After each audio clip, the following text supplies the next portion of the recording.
Assalamualaikum warahmatullahi wabarakatuh. Selamat berjumpa lagi anak-anak. Untuk pertemuan pada pagi hari ini, sebelum kita mulai, kita berdoa terlebih dahulu. Berdoa, mulai. Selesai. Ya, untuk kegiatan pada pagi hari ini, masalah yang kita bahas yaitu tentang kegiatan ekonomi. Tujuan pembelajarannya adalah menjelaskan tentang kegiatan ekonomi. Apa itu kegiatan ekonomi? Kegiatan ekonomi adalah suatu aktivitas atau kegiatan atau usaha yang dilakukan oleh manusia untuk mewujudkan atau memenuhi kebutuhannya. Setiap manusia itu mempunyai kebutuhan yang berbeda-beda, dan kebutuhan itu tidak akan habis, akan terus berlanjut. Kegiatan ekonomi meliputi 1. Produksi, 2. Distribusi, 3. Konsumsi. Mari kita bahas satu persatu dari produksi, distribusi, dan konsumsi. Kegiatan produksi, kegiatan ini adalah kegiatan menghasilkan barang atau membuat barang atau jasa, atau kegiatan menambah nilai guna barang atau jasa. Setiap barang memiliki nilai guna atau utilitas yang berbeda. Nilai guna suatu barang akan bertambah bila barang tersebut diolah lagi dan menghasilkan barang yang lain. Contohnya seperti ini, nilai guna bentuk. Ini adalah nanti perubahan bentuk yang terjadi. Apa itu nilai guna bentuk? Nilai guna bentuk adalah suatu barang akan memiliki nilai yang berguna atau menambah nilai guna apabila telah mengalami perubahan bentuk. Contohnya apa? Ini kedelai akan mempunyai nilai guna yang lebih apabila setelah dibuat menjadi tahu atau dibuat menjadi tempe. Ini nilai jualnya akan lebih tinggi dibanding dengan nilai kedelainya. Tahu itu nilainya atau lebih mahal dibanding kedelai, atau tempe juga akan lebih mahal ketika sudah menjadi tempe. Jadi kedelai murah, tempe mahal, kedelai murah, tahu mahal. Itu nilai guna bentuk. Sedangkan nilai guna tempat, ini yang kedua, yaitu nilai guna suatu barang akan lebih berguna atau lebih tinggi nilainya atau lebih mahal nilainya karena perbedaan tempat. Misalkan seperti ini pasir di toko bangunan itu akan mempunyai harga yang lebih mahal dibanding pasir yang masih berada di kali atau di sungai. Itu harganya lebih murah. Jadi pasir di sungai murah, tapi pasir di toko bangunan akan lebih mahal karena sudah ada yang punya. Kemudian nilai guna yang ketiga yaitu nilai guna waktu. Apa itu nilai guna waktu? Yaitu nilai guna suatu barang akan bertambah kalau barang tersebut digunakan pada saat yang tepat. Misalkan gambar ini menjelaskan kondisinya adalah dingin, maka barang ini akan mempunyai nilai guna yaitu jaket dipakai pada saat yang dingin. Kemudian kita sakit, barang apa yang mempunyai nilai guna yaitu obat, karena saat itu yang dibutuhkan adalah obat. Kemudian misalkan kondisi hujan yang deras, hujannya lebat, barang apa yang diperlukan saat itu yang mempunyai nilai guna waktu yaitu jaket hujan atau jas hujan atau mantel atau juga payung. Itu mempunyai nilai guna waktu. Jadi saat itu yang dibutuhkan barang apalah itu, barang itu mempunyai nilai guna waktu. Sekarang nilai guna yang keempat yaitu nilai guna kepemilikan. Apa itu nilai guna kepemilikan? Yaitu nilai guna barang akan bertambah apabila barang tersebut telah berpindah kepemilikannya. Misalkan di sebuah toko ini ada banyak sepatu. Tapi sepatu ini belum ada yang memiliki kecuali pemilik toko ini belum mempunyai nilai guna. Setelah dibeli oleh orang, maka sepatu itu akan lebih berguna karena dia dipakai atau dibeli atau pemiliknya sudah berpindah. Jadi dari pemilik toko ke perorangan.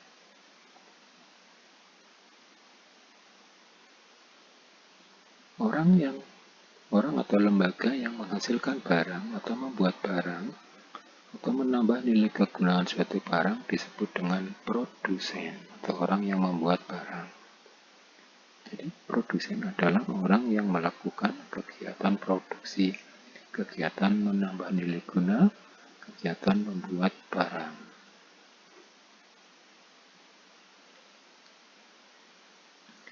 Seorang produsen untuk melakukan produksi suatu barang, maka produsen harus mengingat 3 hal. 3 hal itu apa?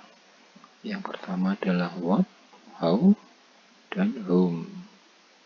What ini maksudnya adalah barang-barang apa saja yang akan dibuat atau dihasilkan, dari bahan-bahannya apa saja, bahan yang diperlukan apa saja untuk membuat barang itu.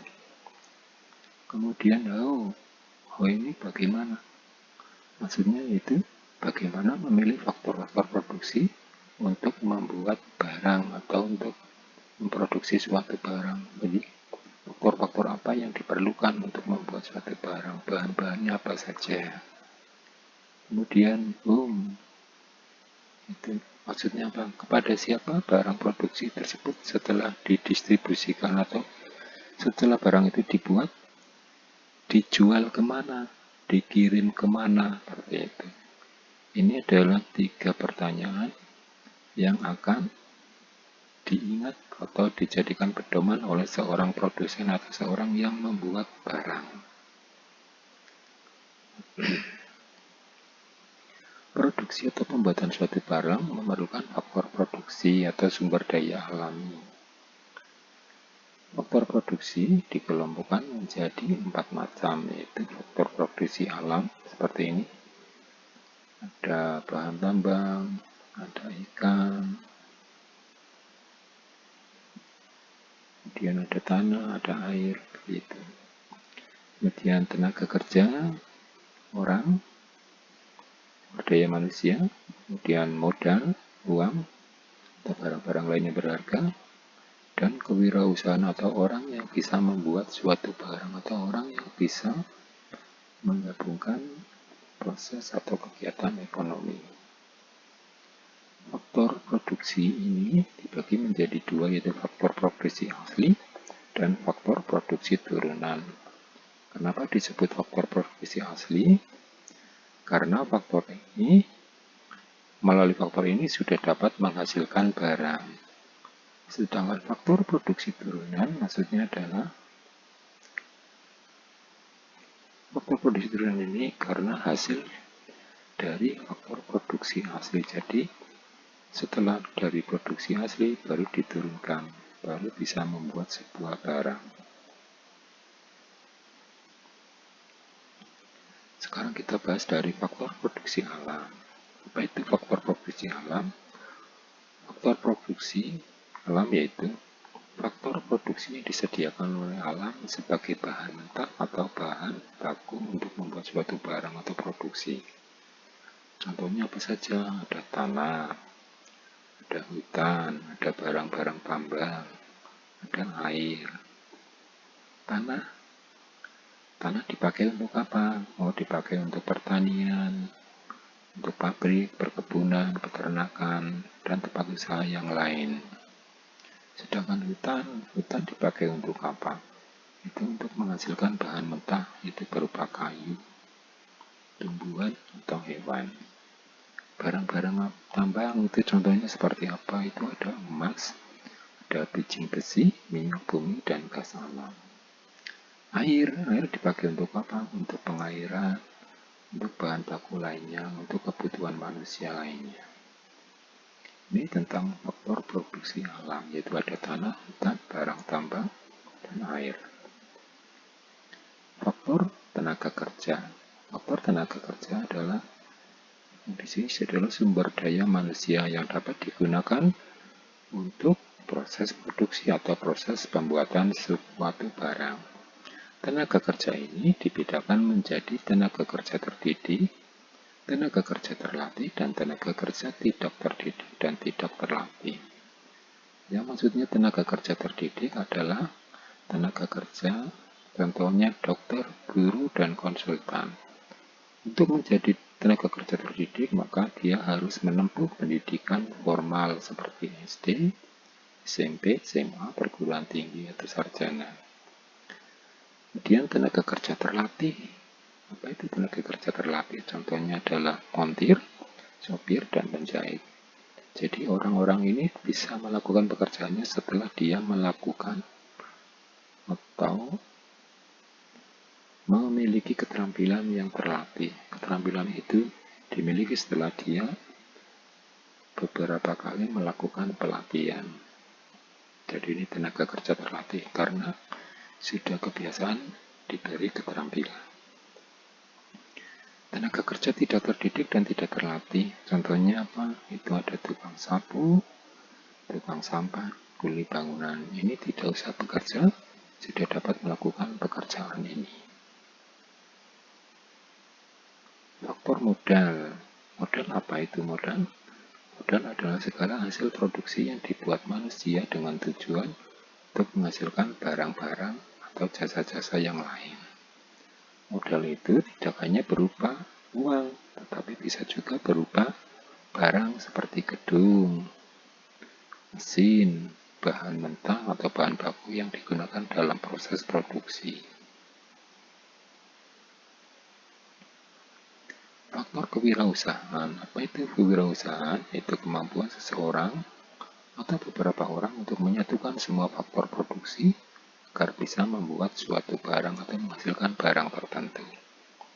Faktor produksi ini merupakan kemampuan menjalankan sebuah perusahaan atau suatu perusahaan sehingga perusahaan tersebut dapat berjalan secara efisien dan menguntungkan atau menghasilkan. Berikutnya adalah kegiatan distribusi. Apa itu kegiatan distribusi? Kegiatan distribusi adalah kegiatan untuk menyalurkan barang atau jasa dari produsen, orang yang membuat suatu barang, kepada konsumen atau orang yang melakukan kegiatan konsumsi atau orang yang membeli atau orang yang menggunakan. Lembaga atau perorangan yang melakukan distribusi disebut dengan distributor. Terus apa tujuan dari distribusi? Yang pertama adalah menyalurkan barang dari produsen ke konsumen. Kemudian tujuan yang kedua yaitu agar hasil produksi, agar barang itu lebih berguna bagi masyarakat. Yang ketiga, kebutuhan masyarakat akan barang itu terpenuhi. Kemudian yang terakhir adalah agar kelanjutan atau kontinuitas produksi terjamin. Kemudian distribusi itu dibagi menjadi 3, yaitu ada distribusi langsung, distribusi setengah langsung atau semi langsung, dan distribusi tidak langsung. Apa itu distribusi langsung? Contohnya adalah pedagang sate yang membuat sate langsung menjual barang kepada konsumen. Jadi distribusi langsung ini diantar oleh orang yang melakukan atau yang membuat barang itu diedarkan sendiri tanpa melakukan atau tanpa bantuan orang lain. Sedangkan distribusi semi langsung adalah contohnya pabrik. Pabrik itu membuat barang, misalkan pabrik tekstil. Dia menyalurkan barangnya, kainnya melalui penyalur khusus. Jadi ada bantuan dari orang lain, yaitu penyalur khusus. Kemudian distribusi tidak langsung, contohnya adalah distribusi yang dilakukan dari produsen kepada konsumen, dibantu oleh agen, grosir, pedagang kecil yang bertindak sebagai pedagang perantara. Di sebelah sekolah kita itu di sebelah utara dari Indomaret itu juga ada grosiran. Itu termasuk distribusi tidak langsung. Kemudian yang terakhir yaitu kegiatan konsumsi. Manusia setiap hari akan melakukan kegiatan konsumsi, tujuannya adalah untuk memenuhi kebutuhan. Orang yang menggunakan hasil produksi namanya konsumen. Pengertian dari konsumsi adalah kegiatan memakai barang, menggunakan barang, menghasilkan barang, menghabiskan kegunaan setiap barang, baik secara berangsur-angsur maupun sekaligus.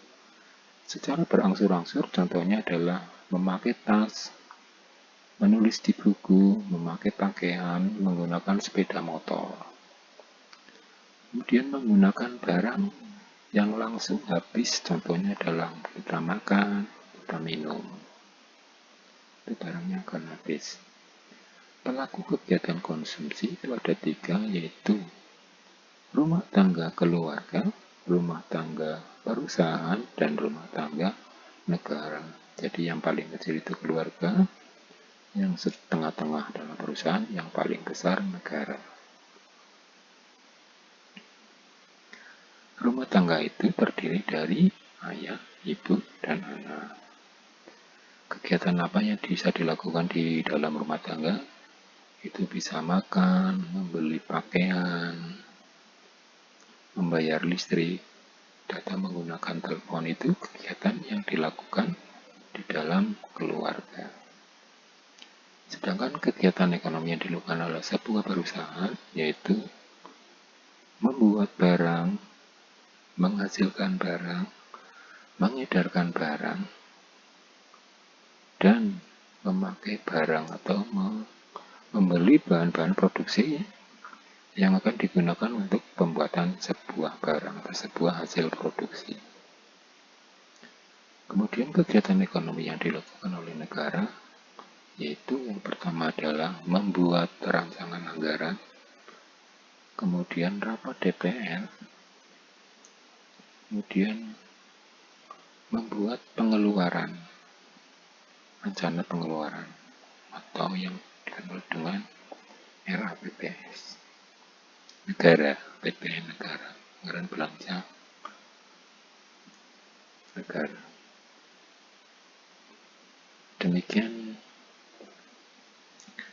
Demikian tadi yang dapat Pak Guru sampaikan. Mudah-mudahan materi pada pagi hari ini berguna bagi kalian.